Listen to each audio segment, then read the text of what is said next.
எம்ஜிஆர் சிவாஜிக்கு அப்புறம் தமிழ் சினிமாவில் முக்கியமான நடிகர்கள் அப்படின்னா ரஜினி சாரும் கமல் சாரும் தான். அவங்களோட காம்பினேஷன்ஸில் தமிழ் புத்தாண்டுக்கு என்னென்ன மாதிரி படங்கள் வந்திருக்கு, எவ்வளோ படங்கள் ரிலீஸ் பண்ணியிருக்காங்க? 2 பேருமே ஈக்குவலாக 12 படம் பண்ணியிருக்காங்க. 2 பேரும் தமிழ் புத்தாண்டுக்கு 12 படம் கொடுப்பாங்க.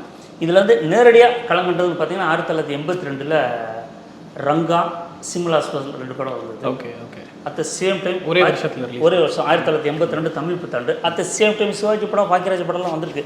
சிவாஜிக்கு சங்கிலி வந்திருக்கு, பாக்கியராஜுக்கு தூரல் நன்கு வச்சு வந்திருக்கு. தூரல் நன்கு வச்சு மிகப்பெரிய அன்றைய முந்தைய சாதனையில் முறியடித்து முதல் இடத்துல வந்த படம் தூரல் நன்கு வச்சு அன்னைக்கு சூழலுக்கு. ஓகே. ஆமாம், அந்த 82. அதுக்கப்புறம் 85 காக்கி சட்டை நான் சிவப்பணியில் வந்தது.